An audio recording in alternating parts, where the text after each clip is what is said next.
ಸಂಪೂರ್ಣ ಸ್ವಚ್ಛತಾ ಆಂದೋಲನ ನಮ್ಮ ಸಮಾಜಕ್ಕೆ ಅಂಟಿಕೊಂಡಿರುವ ಬಯಲು ಶೌಚದ ಕಳಂಕವನ್ನು ತೊಡೆದು ಹಾಕುವ ಮಹೋನ್ನತ ಹೋರಾಟ. ನಮ್ಮ ಸುತ್ತಮುತ್ತಲಿನ ಅನಾರೋಗ್ಯಕರ ಪರಿಸರವನ್ನು ನಿರ್ಮಲ ಆರೋಗ್ಯಕರ ಪರಿಸರವಾಗಿ ಬದಲಿಸುವುದೇ ಈ ಆಂದೋಲನದ ಉದ್ದೇಶ. ಕರ್ನಾಟಕದಲ್ಲಿ ಸ್ವಾಭಿಮಾನಕ್ಕಾಗಿ ಸ್ವಚ್ಛತೆ ಎನ್ನುವ ಘೋಷ ವಾಕ್ಯದೊಂದಿಗೆ ಸ್ವಚ್ಛತೆಯೆಡೆಗೆ ನಡಿಗೆಯನ್ನು ಆರಂಭಿಸಲಾಗಿದೆ. ಈ ನಡಿಗೆಯನ್ನು ಗುರಿಯೆಡೆಗೆ ಓಟವಾಗಿಸುವ ಸವಾಲು ಗ್ರಾಮ ಪಂಚಾಯಿತಿಗಳ ಮೇಲಿದೆ.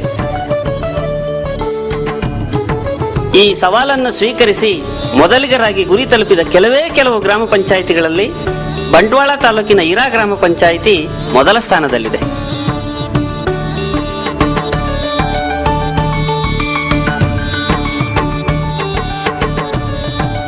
ಸಂಪೂರ್ಣ ಸ್ವಚ್ಛತೆಯನ್ನು ಸಾಧಿಸುವಲ್ಲಿ ಶ್ರಮದಾನದ ಪರಿಕಲ್ಪನೆಯನ್ನು ಜೀವಂತಗೊಳಿಸುವ ಮೂಲಕ ಇರಾ ಗ್ರಾಮ ಪಂಚಾಯಿತಿಯಲ್ಲಿ ಸ್ವಚ್ಛತೆಯ ನಡಿಗೆ ಆರಂಭವಾಯಿತು.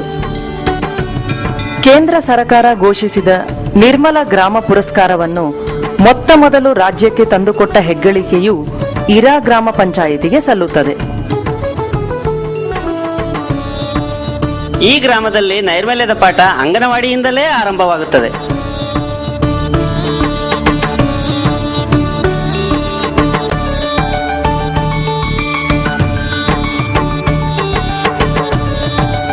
ಪಾಠ ಕೇವಲ ಶೌಚಾಲಯದ ಬಳಕೆಗೆ ಸೀಮಿತವಾಗಿಲ್ಲ.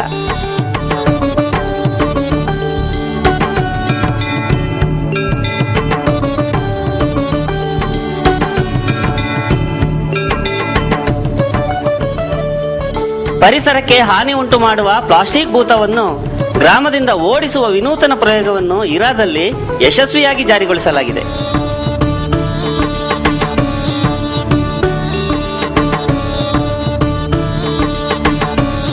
ಇರಾದಲ್ಲಿ ಶೌಚಾಲಯ ಇಲ್ಲದ ಒಂದು ಮನೆಯೂ ಇಲ್ಲ.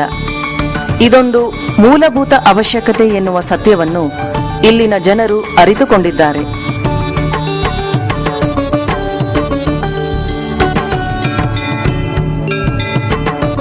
ಪ್ರತಿಯೊಂದು ಕುಟುಂಬವು ಶೌಚಾಲಯ ನಿರ್ಮಾಣಕ್ಕೆ ಆದ್ಯತೆ ನೀಡಿದೆ. ಮಕ್ಕಳು, ಮಹಿಳೆಯರು ಪ್ರತಿಯೊಬ್ಬರೂ ಶೌಚಾಲಯವನ್ನು ಬಳಸುತ್ತಿದ್ದಾರೆ. ಬಡ ಕೂಲಿಕಾರರು ಕೂಡ ಶೌಚಾಲಯದ ಮಹತ್ವವನ್ನು ತಿಳಿದಿದ್ದಾರೆ. ನನ್ನ ಹೆಸರು ಯೋಗಿನಿ ಅಂತ. ನಾವು ಮನೆಯಲ್ಲಿ 4 ಜನ ಇದ್ದೇವೆ. ನನ್ನ ಗಂಡ ಮೇಸ್ತ್ರಿ ಕೆಲಸಕ್ಕೆ ಹೋಗ್ತಾರೆ. 2 ಮಕ್ಕಳಿದ್ದಾರೆ. ಇಲ್ಲಿ ಶೌಚಾಲಯ ಇರಲಿಲ್ಲ, ಈಗ ಶೌಚಾಲಯ ಎಲ್ಲ ಆಗಿದೆ. ಇದಕ್ಕೆ ಮುಂಚೆ ನಮಗೆ ಭಾರಿ ಕಷ್ಟ ಆಗ್ತಿತ್ತು. ಮಳೆಗಾಲದಲ್ಲೆಲ್ಲ ಮಕ್ಕಳನ್ನು ಎಲ್ಲೆಲ್ಲಿಗೆ ಕರೆದುಕೊಂಡು ಹೋಗ್ಲಿಕ್ಕೆ. ಈಗ ಎಲ್ಲ ತುಂಬಾ ಅನುಕೂಲ ಆಗಿದೆ ಶೌಚಾಲಯ ಆಗಿ. ಆಂದೋಲನವನ್ನು ಯಶಸ್ವಿಗೊಳಿಸುವಲ್ಲಿ ಮತ್ತು ಶೌಚಾಲಯ ನಿರ್ಮಿಸುವ ಕಠಿಣ ಗುರಿಯನ್ನು ತಲುಪುವಲ್ಲಿ ಸಂಘ ಸಂಸ್ಥೆಗಳು, ಚುನಾಯಿತ ಪ್ರತಿನಿಧಿಗಳು, ಪಂಚಾಯಿತಿ ಸಿಬ್ಬಂದಿಗಳು, ಜನಸಾಮಾನ್ಯರು ಕೈಜೋಡಿಸಿದ್ದಾರೆ. ನನ್ನ ಹೆಸರು ಗುಲಾಬಿ. ನಾನು ಇರಾ ಗ್ರಾಮ ಪಂಚಾಯತ್ನಲ್ಲಿ ಕ್ಲರ್ಕ್ ಆಗಿ ಕೆಲಸ ಮಾಡ್ತಾ ಇದ್ದೇನೆ. ನಮ್ಮ ಇವರು ಮಹಮ್ಮದ್ ಅಂತ ಅಟೆಂಡರ್ ಆಗಿ ಕೆಲಸ ಮಾಡ್ತಾ ಇದ್ದಾರೆ. ಇವರು ಅದ್ರಾಮ್ ಅಂತ ನಮ್ಮ ಪಂಚಾಯತ್ನ ಪಂಪ್ ಚಾಲಕರಾಗಿ ಕೆಲಸ ಮಾಡ್ತಾ ಇದ್ದಾರೆ. ನಾವು ಇದು ಶ್ರಮದಾನದ ಮೂಲಕ ತುಂಬಾ ಬಡವರಿಗೆ, ಅಂದ್ರೆ ಅವರಿಗೆ ತುಂಬಾ ಆರ್ಥಿಕ ಪರಿಸ್ಥಿತಿ ತುಂಬಾ ಕಷ್ಟ ಇರುವವರಿಗೆ ನಾವು ಗುಂಡಿ ತೋಡಿ ಅದು ಕೆಲವು ಕಡೆ ಪೂರ್ತಿಯಾಗಿ ಕೆಲಸವನ್ನು ನಾವೇ ಮಾಡಿಕೊಟ್ಟಿದ್ದೇವೆ. ಒಂದು 23 ಕಡೆ ಎಲ್ಲ ನಾವು ಮಾಡಿಕೊಟ್ಟಿದ್ದೇವೆ ಅವರಿಗೆ. ನೀವು ಶೌಚಾಲಯಕ್ಕೆಲ್ಲ ಎಲ್ಲಿ ಹೋಗ್ಬೇಕಾಗಿತ್ತು? ದೂರ ದೂರ ದೂರ ಹೋಗ್ಬೇಕಿತ್ತು ಸರ್. ಆಗ ಕಷ್ಟ ಆಗ್ತಾ ಇತ್ತ? ಕಷ್ಟ ಆಗುತ್ತೆ. ಏನ್ ಕಷ್ಟ? ಮನೆ ಹತ್ರ ಕ್ಲೀನ್ ಆಗಿರ್ಬೇಕು ಅಂತ. ಆಮೇಲೆ ಹೊರಗಡೆ ಅಂದ್ರೆ ದೂರ ದೂರ ಹೋಗ್ಬೇಕಾಗಿತ್ತ, ಮನೆ ಹತ್ರ ಆಗ್ತಿತ್ತ, ಹಂಗಾಗಿ ಕಷ್ಟ ಆಗ್ತಿತ್ತು. ಈಗ ಒಂದೊಂದು ಶೌಚಾಲಯಕ್ಕೆ ಸುಮಾರು ಎಷ್ಟು ಖರ್ಚಾಗಿದೆ ಅಮ್ಮ? ನಮಗೆ 4 ಒಂದು ಬಚ್ಚಲು ಶೌಚಾಲಯಕ್ಕೆ 50,000 ಖರ್ಚು ಮಾಡಿ ಸರ್. ನಾವು ಇದಕ್ಕೆ ಒಟ್ಟಿಗೆ 50,000 ರೂಪಾಯಿ ಖರ್ಚು ಮಾಡಿದ್ದೀರಿ. ಇದಕ್ಕೆ ಸರ್ಕಾರದಿಂದ ಏನಾದ್ರು ಸಹಾಯಧನ ಕೊಟ್ಟಿದ್ದಾರಾ? ಸರ್ಕಾರ ಸ್ವಲ್ಪ ಕೊಟ್ಟಿದ್ದಾರೆ. ಈಗ ಅಷ್ಟು ಖರ್ಚು ಮಾಡಿ ನೀವೇ ಯಾಕೆ ಮಾಡ್ಕೊಂಡ್ರಿ? ನಮಗೆ ಉಪಯೋಗ ಆಗ್ಲಿ ಅಂತ ನಮಗೆ ನಂಬರ್ ಬಂದು ಒತ್ತಾಯ ಮಾಡಿದ್ರು, ಕಟ್ಸ್ಕೊಳ್ರಿ ನಿಮ್ಗೆ ಚೆನ್ನಾಗುತ್ತೆ ಅಂತ ಹೇಳಿದ್ರ, ಹಂಗ ಕಟ್ಸ್ಕೊಂಡ್ವಿ. ಈಗ ದುಡ್ಡು ಖರ್ಚು ಮಾಡಿದ್ದಕ್ಕೆ ಬೇಜಾರಿಲ್ಲ? ಏನು ಬೇಜಾರಂತೂ ಏನೂ ಇಲ್ಲ ನಮಗೆ. ಇನ್ನೊಂದು ವಿಶೇಷವೆಂದರೆ ಮಹಿಳಾ ಸ್ವಸಹಾಯ ಸಂಘಗಳು ಸ್ವಚ್ಛತಾ ಆಂದೋಲನದಲ್ಲಿ ಕೈಜೋಡಿಸಿವೆ. ಹೆಚ್ಚಿನ ಮೊತ್ತವನ್ನು ಸಂಘದ ಸದಸ್ಯರಿಗೆ ಸಾಲ ನೀಡುವ ಮೂಲಕ ಶೌಚಾಲಯ ನಿರ್ಮಿಸಲು ಸಹಕಾರ ನೀಡಿವೆ. ಹೀಗಾಗಿಯೇ ಇಲ್ಲಿ ಉತ್ತಮ ಗುಣಮಟ್ಟದ ಶೌಚಾಲಯಗಳ ನಿರ್ಮಾಣವಾಗಿದೆ.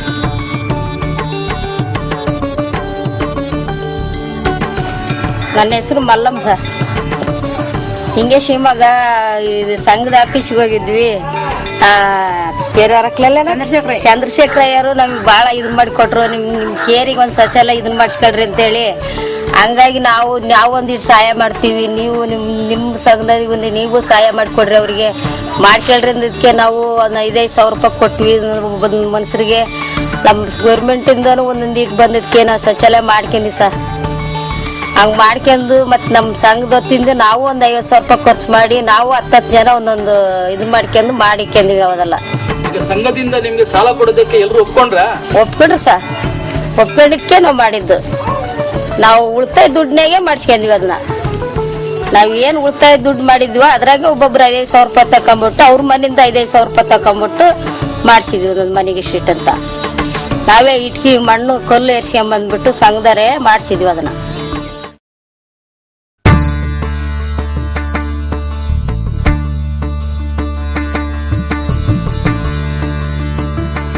ಶಿವಮೊಗ್ಗ ಜಿಲ್ಲೆಯ ಭದ್ರಾವತಿ ತಾಲೂಕಿಗೆ ಸೇರಿದ ಎಡೇಹಳ್ಳಿ ಗ್ರಾಮ ಪಂಚಾಯಿತಿ ಸ್ವಚ್ಛತಾ ಆಂದೋಲನದ ಯಶಸ್ಸಿಗೆ ಇನ್ನೊಂದು ಉದಾಹರಣೆ. ಸ್ಥಳೀಯ ರಾಜಕೀಯ ರಗಳಗಳನ್ನೆಲ್ಲ ಮೀರಿ ಸಾಧನೆಗೈದಿರುವ ಈ ಗ್ರಾಮ ಪಂಚಾಯಿತಿ ಕೂಡ ನಿರ್ಮಲ ಗ್ರಾಮ ಪುರಸ್ಕಾರಕ್ಕೆ ಪಾತ್ರವಾಗಿದೆ. ಈ ಸಾಧನೆಯ ಹಿಂದಿರುವ ಪ್ರಮುಖ ವ್ಯಕ್ತಿ ಗ್ರಾಮ ಪಂಚಾಯಿತಿ ಕಾರ್ಯದರ್ಶಿಯಾಗಿದ್ದಾರೆ.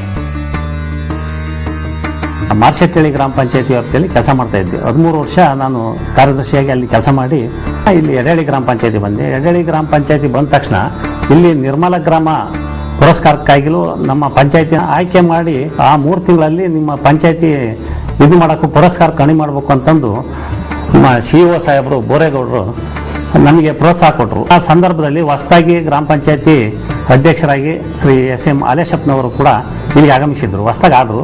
ನಾನು ಬಂದೆ. ಪ್ರತಿಯೊಂದು ಮನೆಗೂ ಹೋದ್ವಿ. ಮನೆಗೆ ಹೋಗಿ ಎಲ್ಲರಿಗೂ ಪ್ರತಿಯೊಂದು ಗ್ರಾಮದಾಗೂ ಕೂಡ ಭೇಟಿ ಮಾಡಿ ಎಲ್ಲ ಸದಸ್ಯರನ್ನು ಕೂಡ ಒಂದು ಇದನ್ನು ತಗೊಂಡು ಸಹಕಾರದೊಂದಿಗೆ ಪ್ರತಿಯೊಂದು ಮನೆಗೂ ಬೆಳಗ್ಗೆ 6 ಗಂಟೆಗೆ ಪ್ರತಿ ದಿವಸಲೂ ಮನೆಗೆ ಹೋಗ್ತಾ ಇದ್ವಿ. ಅಲ್ಲ, ಈಗ ಪಂಚಾಯತಿಂದ ಅಷ್ಟು ಹೆಲ್ಪ್ ಮಾಡ್ತೀವಿ, ನೀವು ಇದು ಮಾಡ್ಕೊಂಡು ಶೌಚಾಲಯ ಮಾಡಿಸ್ಕೊಳ್ರಿ. ಶೌಚಾಲಯ ಮಾಡ್ಕೊಂಡು ನೀವು ನೋಡ್ರಿ, ಎಲ್ಲ ಕಡೆಲೂ ಎಲ್ಲರೂ ಜನ ಮನೆಯಲ್ಲಿ ಶೌಚಾಲಯ ಉಪಯೋಗಿಸ್ತಾರೆ. ನೀವು ಒಬ್ರು ಹೊರಗಡೆ ಹೋಗಿ ಎಲ್ಲಿ ಪೆಳೆಸನ್ಗೆ ಹೋಗ್ಬೇಕು, ಬೆಳಗ್ಗೆ ಹೊತ್ತು ಅಷ್ಟೊತ್ತಿಗೆ ಸಾಯಂಕಾಲದ ಹೊತ್ತು ಕೂಡ ರಾತ್ರಿ ಆದಾಗ್ಲೇ ಹೋಗ್ಬೇಕು. ಅವ ಜನಗಳು ಇರ್ತಾರೆ, ಗಂಡಸರು ಹತ್ರ, ಅದು ಒಂಥರ ಇದಾಗುತ್ತೆ. ಅದಕ್ಕೆ ಮತ್ತೆ ಮಾಡಿಸ್ಕೊಳ್ರಿ, ಏನಾರ ಮಾಡಿ ನಿಮ್ಮ ಯಜಮಾನ್ರಿಗೆ ಹೇಳಿ ಮಾಡಿಸ್ಕೊಳ್ರಿ. ಬಹಳ ಕಷ್ಟ ಆಗಿದ್ವಿ, ಹಂಗಾಗಿ ನಾವು ಅದ್ರದ್ದು ಇದ್ ಮಾಡ್ಲಿಲ್ಲ. ಇವಾಗ್ಲಾದ್ರೂ ಮಾಡ್ಕೊಳ್ರಿ. ಇವಾಗ ಮಾಡ್ಕೊಂತೀವಿ. 534 BPL ಕುಟುಂಬ ಇದ್ದು, BPL ಕಟ್ಲಿಲ್ದವು. 534 ಕೂಡ 534ಕ್ಕೂ ನಾವು ಪ್ರತಿ ದಿವಸ ಹೋಗಿ ಕಟ್ಸ್ಕೊಟ್ವಿ. ಎಲ್ಲ 528 ಕಂಪ್ಲೀಟ್ ಆಗಿದಾವೆ. ಈಗ 528 ಎಲ್ಲ ಮಾಡಿಸ್ಕೊಟ್ವಿ. ಎಲ್ಲ ಮಾಡ್ಕೊಂಡ್ರು, ಪ್ರತಿಯೊಬ್ಬರು ಕೂಡ ಮಾಡ್ಕೊಂಡಿದ್ದಾರೆ. ಹೌದು. ಈ 1,200 ರೂಪಾಯಿ ಕಟ್ಕೊಳಕ್ ಸಾಧ್ಯ ಆಯ್ತಾ? ಯಾವ ತರ ಕಟ್ಕೊಂಡ್ರಿ, ಏನು ಮಾಡಿದ್ರಿ? 1,200 ನಾವು ಏನ್ ಮಾಡಿದ್ವಿ, ಫಸ್ಟ್ಗೆ ಮೆಟೀರಿಯಲ್ಸು 20% ಶೇಕಡ, ಸಾಮಾನ್ಯವಾಗಿ ಇಲ್ಲಿ 80% ಎಲ್ಲ ಲೇಬರ್ ಏರಿಯಾ. ಆಮೇಲೆ ಹೆಚ್ಚು 60% ಬರೀ SC ST ಜನಾಂಗನೇ ಜಾಸ್ತಿ ಇದ್ದಾರೆ. ಅವ್ರಿಗೆಲ್ಲ ಏನು ಮಾಡಿದ್ವಿ, ಪಂಚಾಯತಿಂದ 20% ಅಂತಂದು ಒಂದೊಂದು ಗ್ಲಾಜೆಟ್ ಕೊಡಿಸಿದ್ವಿ. ಗ್ಲಾಜೆಟ್ ಕೊಡಿಸಿ 1,200 ರೂಪಾಯಿ ಪ್ರತಿಯೊಬ್ಬರ ಮನೆಗೂ ಚೆಕ್ ಕೊಡ್ತೀವಿ, ನೀವು ಮಾಡ್ಕೊಂಡ್ರೆ ಏನಕ್ಕೆ. ಅವರು ಸ್ವಂತ ಕಲ್ ತಂದು ಅವರೇ ಇದು ಮಾಡ್ಕೊಂಡು ಸ್ವಂತಕ್ಕೆ ಎಲ್ಲ ಕಟ್ಸ್ಕೊಂಡ್ಮೇಲೆ ಆಮೇಲೆ ಸಿಮೆಂಟು ಅದೆಲ್ಲ ಸಪ್ಲೈ ಮಾಡಿ ಇದು ಮಾಡಿಕೊಟ್ವಿ. ನೆಕ್ಸ್ಟು ಇದು ಮಾಡಿದ ತಕ್ಷಣ ಏನು ಮಾಡಿದ್ವಿ, ಪುರಸ್ಕಾರ ಇದಾದ್ಮೇಲೆ ನಾವು ಕಟ್ಕೊಡ್ತೀವಿ ಅಂದ್ವಿ. ಪುರಸ್ಕಾರ ಬಂತು. ಆಮೇಲೆ ಕೊನೆಗೆ ಗೋಡೆ ಕಟ್ಸೋಕ್ಕಾಗಲು ಒಂದು 60 ಸಿಮೆಂಟ್ ಇಟ್ಟಿಗೆ, 1 ಮೂಟೆ ಸಿಮೆಂಟು, ಮರಳು ಎಲ್ಲ ಕೊಡಿಸಿ ಒಬ್ಬ ಲೇಬರ್ಸು ಕೊಟ್ಟು ನಾವು ಕಟ್ಸ್ಕೊಡಕ್ಕೆ ಅಣಿ ಮಾಡಿದ್ವಿ. ಹಿರಿಯ ಅಧಿಕಾರಿಗಳ ಪ್ರೇರಣೆ, ಚುನಾಯಿತ ಪ್ರತಿನಿಧಿಗಳ ಬೆಂಬಲದ ಜೊತೆಗೆ ಯೋಜನೆಯ ಅನುಷ್ಠಾನಕ್ಕೆ ಪ್ರಾಮಾಣಿಕ ಪ್ರಯತ್ನವನ್ನು ಮಾಡುವ ಮೂಲಕ ಸಂಪೂರ್ಣ ಸ್ವಚ್ಛತೆಯ ಗುರಿಯನ್ನು ಸಾಧಿಸುವಲ್ಲಿ ಎಡೇಹಳ್ಳಿ ಗ್ರಾಮ ಪಂಚಾಯತಿ ಸಫಲತೆಯನ್ನು ಸಾಧಿಸಿದೆ. ಗ್ರಾಮ ಪಂಚಾಯತಿ ಸದಸ್ಯರು ಊರಿನ ಮುಖಂಡರೊಂದಿಗೆ ಸೇರಿ ಮನೆಗೆ ತೆರಳಿ ಜನರ ಮನವೊಲಿಸಿದ ಕಾರಣ ಇಂತಹ ಸಾಧನೆ ಸಾಧ್ಯವಾಯಿತು ಎನ್ನುವ ಮಾತು ಅಕ್ಷರಶಃ ಸತ್ಯವಾಗಿದೆ. ಗ್ರಾಮ ಪಂಚಾಯಿತಿ ಉಪಾಧ್ಯಕ್ಷೆ ಶ್ರೀಮತಿ SB ಗೀತಾ ಅವರು ಕೂಡ ಕಾರ್ಯದರ್ಶಿಯವರ ಮಾತಿಗೆ ಧ್ವನಿಗೂಡಿಸುತ್ತಾರೆ. ಇದರಲ್ಲೂ ಮುಖ್ಯವಾಗಿ ಹೆಣ್ಮಕ್ಳಿಗೆ ಬೇಕಾಗಿರ್ತಕ್ಕಂಥ ಇದು ಶೌಚಾಲಯ. ಅದು ಎಲ್ಲ ಹೊರಗಡೆ ಎಲ್ಲ ಹೋದ್ರೆ ಅವರಿಗೆ ಮರ್ಯಾದೆ ಪ್ರಶ್ನೆ ಕೂಡ ನಮ್ಮ ಪಂಚಾಯತಿಯಿಂದ ಅವ್ರಿಗೆಲ್ಲರಿಗೂ ಮನವೊಲಿಸಿ ತುಂಬ ಇದರಿಂದ ಯಶಸ್ವಿಯಾಗಿ ಆ ಕಾರ್ಯವನ್ನು ನಿರ್ವಹಿಸಿದ್ದೀವಿ. ನಮ್ಮ ಗ್ರಾಮದ ಹೆಣ್ಣು ಮಕ್ಕಳ ಆತ್ಮಗೌರವವನ್ನು ಕಾಪಾಡುವಲ್ಲಿ ಸಂಪೂರ್ಣ ಸ್ವಚ್ಛತಾ ಆಂದೋಲನವನ್ನು ಬಳಸಿಕೊಂಡಿದ್ದಾಗಿ ಅವರು ಹೇಳುತ್ತಾರೆ. ನನ್ನ ಹೆಸರು ಭೈರಮ್ಮ ಅಂತ. ನಮ್ಮ ಮನೆಯಲ್ಲಿ ಭಾಳ ಮುದುಕರಿಗೆ ನಾವು ಹುಡುಗರಿಗೆ ಭಾಳ ತುಂಬ ತೊಂದರೆ ಆಗೋದು. ಅದರಿಂದ ನಾವು ಕೈಯಿಂದ ಸ್ವಲ್ಪ ಹಣ ಹಾಕ್ಯಂದು ನಾವು ಮಂಡಲ ಪಂಚಾಯತಿಯಿಂದ ಅವರೊಂದು ಸ್ವಲ್ಪ ಹಣ ಕೊಟ್ಟರು ಗೌರ್ಮೆಂಟ್ನಿಂದ. ಅದರಿಂದ ನಾವು ನಮ್ಮ ಕೇರಿಯಲ್ಲಿ ಒಂದು 35 ಮನೆ ಐತಿ. ಎಲ್ಲರೂ ಕಟ್ಸ್ಕೊಂಡ್ರೆ ಒಂದು 2 ಮನೆಯವ್ರಿಗೇನೋ ಆಗಿಲ್ಲ. ಎಲ್ಲ ಬಾತ್ರೂಮ್ ಮಾಡ್ಕೊಂಡ್ರಿಂದ ನಮಗೆಲ್ಲ ಅನುಕೂಲ ಆಗೈತಿ. ಈಗ ಮೊದಲು ಏನು ಕಷ್ಟ ಆಯ್ತು ಅಜ್ಜಿ?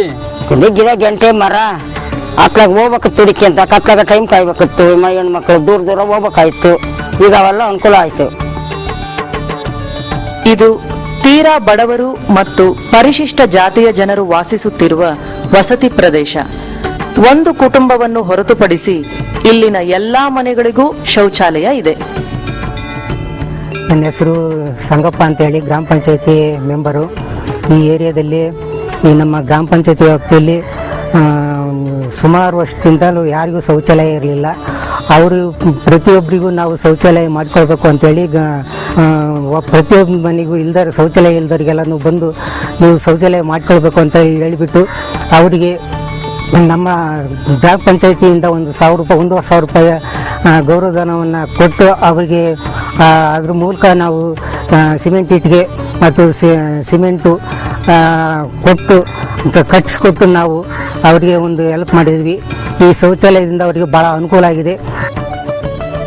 ಸಂಪೂರ್ಣ ಸ್ವಚ್ಛತಾ ಆಂದೋಲನ 2005 ಗಾಂಧಿ ಜಯಂತಿಯಂದು ಇಡೀ ದೇಶದಾದ್ಯಂತ ಪ್ರಾರಂಭವಾಗಿದೆ.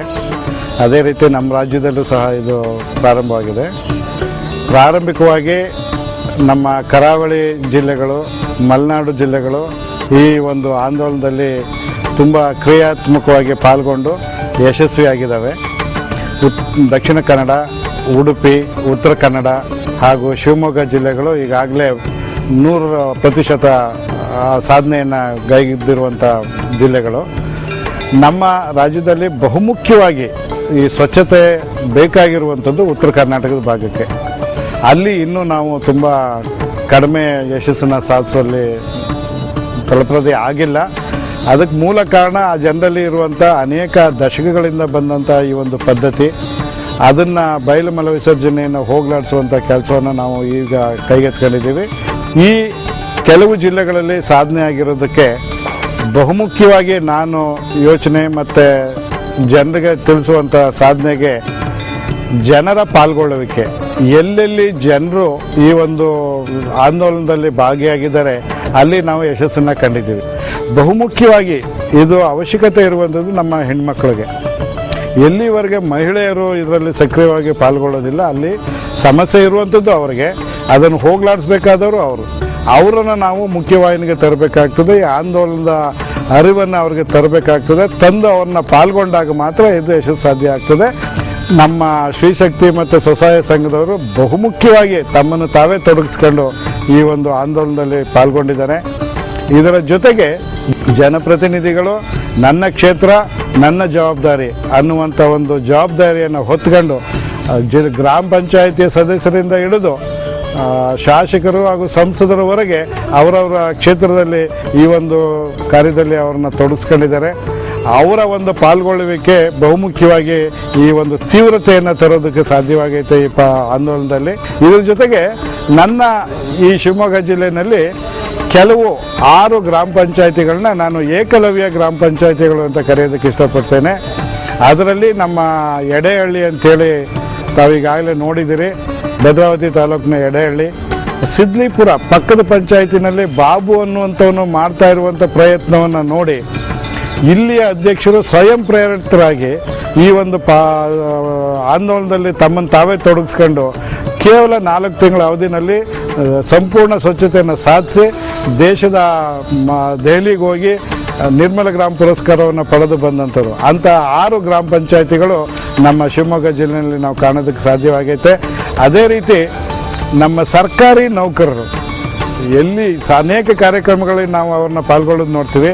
ಆದರೆ ಇಲ್ಲಿ ಸ್ವಯಂ ಪ್ರೇರಣೆಯಿಂದ ತಮ್ಮನ್ನು ತಾವು ಪಾಲ್ಗೊಂಡದನ್ನ ಕಾಣಬಹುದು.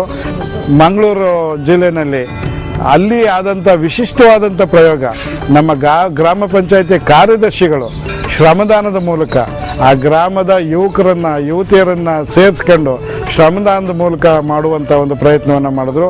ಶಿವಮೊಗ್ಗ ಜಿಲ್ಲೆಯಲ್ಲಿ ಪ್ರಥಮ ವರ್ಷ 23 ಗ್ರಾಮ ಪಂಚಾಯತಿಗಳಲ್ಲಿ ನಾವು ಸ್ವಚ್ಛತೆಯನ್ನು ಸಾಧಿಸ್ತೋ. ಆ ವ್ಯಾಪ್ತಿಯಲ್ಲಿ ಬರುವಂಥ ನಮ್ಮ ಆಸ್ಪತ್ರೆಗಳಲ್ಲಿ ದಾಖಲಾಗಿರುವಂಥ ರೋಗಿಗಳ ಸಂಖ್ಯೆಯನ್ನು ನಾನು ರೆಕಾರ್ಡ್ ಮಾಡಿ ಇಟ್ಕೊಂಡಿದ್ದೀನಿ. ಈ ವಾಟರ್ ಬೋರ್ನ್ ಡಿಸೀಸಸ್, ನೀರು ಕಲುಷಿತಗೊಂಡು ಬರುವಂಥ ಕಾಯಿಲೆಗಳಲ್ಲಿ ಅನೇಕ ಕಾಯಿಲೆಗಳು ಆ ಪಂಚಾಯಿತಿಯ ಆಸ್ಪತ್ರೆಯಲ್ಲಿ ಸುಮಾರು 494 ಪ್ರಕರಣಗಳು ದಾಖಲಾಗಿದ್ದಂಥದ್ದು ಇವಾಗ ಕೇವಲ 15 ಪ್ರಕರಣಗಳಿಗೆ ಇಳಿಮುಖ ಆಗಿದೆ. ಅಷ್ಟರ ಮಟ್ಟಿಗೆ ಈ ಒಂದು ಸ್ವಚ್ಛತಾ ಆಂದೋಲನ ಜನರ ಆರೋಗ್ಯವನ್ನು ಇಂಪ್ರೂವ್ ಮಾಡೋ ದೃಷ್ಟಿಯಲ್ಲಿ ತನ್ನದೇ ಆದಂಥ ಕೊಡುಗೆಯನ್ನು ಕೊಡ್ತಾ ಇದೆ. ಇಂಥ ಒಂದು ವಿಶಿಷ್ಟವಾದಂಥ ಪ್ರಯೋಗದಲ್ಲಿ ಸಮಾಜದ ಪ್ರತಿಯೊಬ್ಬರು ಪಾಲ್ಗೊಳ್ಬೇಕು.